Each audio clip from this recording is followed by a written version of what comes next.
বাংলাদেশে কদরের রাত, যদিও বাংলাদেশে 27 তারিখের রাতটাকে খুব বেশি গুরুত্বের সাথে পালন করে, কিন্তু আসলে রমজানের শেষ দশকের 5টি বেজর রাতের যে কোনো রাতই কিন্তু কদর হয়ে যেতে পারে। তাই বুদ্ধিমান মুমিনের কাজ হচ্ছে 5টি বেজর রাতের প্রতিটি রাতেই সমানভাবে সমান গুরুত্বের সাথে ইবাদত করে যাওয়া, তাহলে কিন্তু কদর আর মিস হবে না। আল্লাহ রাসূল সাল্লাল্লাহু আলাইহি সাল্লাম বলেছেন, মান হুরিমা খায়রাহা ফাকাদ হুরিম। যে ব্যক্তি এই কদরের বরকত মাহাত্ম্য থেকে বঞ্চিত হলো, সে আসলেই বঞ্চিত হলো। কারণ পুরো রমাদানের মূল আকর্ষণ হচ্ছে এই কদরকে ঘিরেই সবকিছু। সো এই কদরের বরকত থেকে যারা বঞ্চিত হলো ফাকাদ হুরিম, তারা আসলেই বঞ্চিত। হি ইজ দ্য লুজার, সে আসলেই বঞ্চিত। আমরা বঞ্চিত হতে চাই না, আমরা গেইনার হতে চাই, আমরা বারাকা রহমত হাসিল করে নিতে চাই।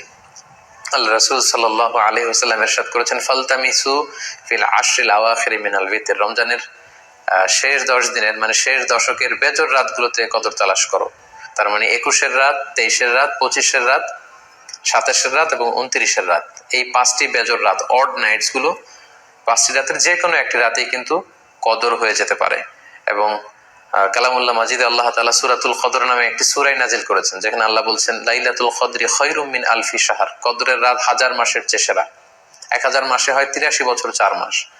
তার মানে আজ রাতে যদি আমরা ইবাদতের মধ্য দিয়ে এই রাতটি কাটাতে পারি, তাহলে 83 বছর 4 মাস ইবাদত করলে যে পরিমাণে সওয়াব পাওয়া যাবে, আল্লাহ তাআলা ঠিক ওই পরিমাণে সওয়াব দিবেন, এটা আল্লাহ বলেননি। আল্লাহ বলেছেন খায়রুম মিন আলফি শাহর, তার চেয়েও বেশি পরিমাণ সওয়াব, ব্লেসিংস, মাহাত্ম্য আমরা অর্জন করতে পারবো। এবং সালামুন হিয়া হাত্তা মাতলাইল ফজর, ফজর পর্যন্ত, রাত থেকে মাগরিবের আজান থেকে শুরু করে ফজর পর্যন্ত পুরো সময়টাই কিন্তু কদরের বরকতময় রাত। এবং যখন কদরের রাত আসতো, আল্লাহ রাসূল সাল্লাল্লাহু আলাইহি ওয়াসাল্লাম ইবাদতে খুব বেশি নিমগ্ন হয়ে পড়তেন। সারা বছরের কখনো রাসূল সাল্লাল্লাহু আলাইহি ওয়াসাল্লাম সারা রাত জেগে ইবাদতের কোনো নজির পাওয়া যায় না, শুধু কদরের এই রাতগুলো ছাড়া বা রমজানের শেষ 10 দিনের এই সময়টুকুন ছাড়া। হাদিস শরীফে এসেছে, ইযা জা আল আশরা আহিয়াল লাইলা ওয়া আইকাযা আহলা ওয়া জাদ্দা ওয়া শাদ্দাল মিসার। রমজানের শেষ দশক যখন আসতো, আল্লাহ রাসূল সাল্লাল্লাহু আলাইহি ওয়াসাল্লাম সারা রাত জেগে ইবাদত করতেন, সারা রাত দাঁড়িয়ে দাঁড়িয়ে তিনি ইবাদত করতেন। ওনার ফ্যামিলি মেম্বার্স এর মধ্যে থেকে কেউ ঘুমিয়ে থাকলে তাদেরকে উঠিয়ে দিতেন, এবং তিনি কোমরে গামছা বেঁধে ইবাদতে লেগে পড়তেন। এখানে রূপক অর্থে কোমরে গামছা বেঁধে বোঝানো হচ্ছে মানে ইবাদত করার জন্য তিনি এতই উদ্গ্রীব হয়ে পড়তেন, কখনো বছরের কোনো সময়ে এতটা উদ্গ্রীবতা রাসূল সাল্লাল্লাহু আলাইহি ওয়াসাল্লামের মধ্যে দেখা যেত না। এবং আল্লাহর হাবিব সাল্লাল্লাহু আলাইহি ওয়াসাল্লাম ইরশাদ করেছেন, মান কামা লাইলাতাল কদরি ঈমানা ওয়া ইহতিসাবা গুফিরা লাহু মা তাকাদ্দামা মিন যামবি। যে ব্যক্তি এই কদরের রাতে কিয়ামুল লাইল করবে, আল্লাহ তাআলা তার পূর্বের সব গুনাহ মাফ করে দিবে। তাই কদরের রাতে আপনারা বেশি বেশি কিয়াম করুন, দীর্ঘ সময় দাঁড়িয়ে নফল নামাজ পড়ুন, লম্বা সময় দাঁড়িয়ে থাকুন, লম্বা রুকু করুন, লম্বা সিজদা করুন।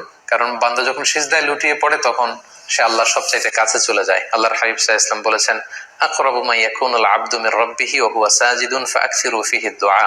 বান্দা যখন সিজদায় লুটিয়ে পড়ে, সে বান্দা আল্লাহ তাআলার সবচাইতে কাছাকাছি চলে যায়, খুব ক্লোজেস্ট হয়ে যায়। এজন্য সে সময় তোমরা বেশি বেশি দোয়া করো।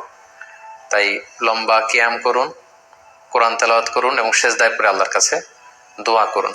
আম্মা জান আয়েশা রাদিয়াল্লাহু তাআলা আনহাকে বিষ্ণু ইসা ইসলাম একটা দোয়া শিখিয়েছিলেন এবং বলেছিলেন, আয়েশা, কদরের রাত যদি তুমি পাও, তুমি এই দোয়াটা বেশি বেশি পড়বে। দোয়াটি হচ্ছে, আল্লাহুম্মা ইন্নাকা আফুন তুহিব্বুল আফওয়া ফাআফু আন্নি। এর মানে হচ্ছে, হে আল্লাহ, আপনি ক্ষমাশীল, নিশ্চয়ই আপনি ক্ষমাশীল, আপনি ক্ষমা করাকে আল্লাহ খুব পছন্দ করেন, আল্লাহ এই বরকতের রাতে আপনি আমাকে ক্ষমা করে দেন। তাই এই দোয়াটির জন্য আমরা খুব বেশি বেশি করি। আল্লাহ রাসূল সাল্লাল্লাহু আলাইহি ওয়াসাল্লাম রমাদানের এই শেষ দশকে ইতিকাফ করতেন।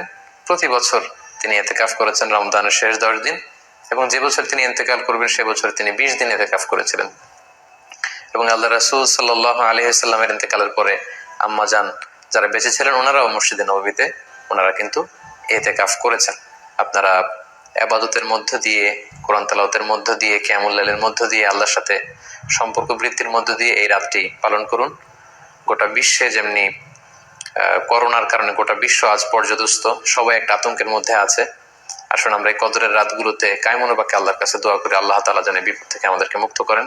আমি আপনাদের জন্য, সকলের জন্য আন্তরিকভাবে দোয়া করি এবং আপনাদের সকলের কাছে এই কদরের রাতে আন্তরিক দোয়া চাচ্ছি। আল্লাহ তাআলা আপনাদের সবাইকে ভালো রাখুক, সুস্থ রাখুক, ঈমানের সাথে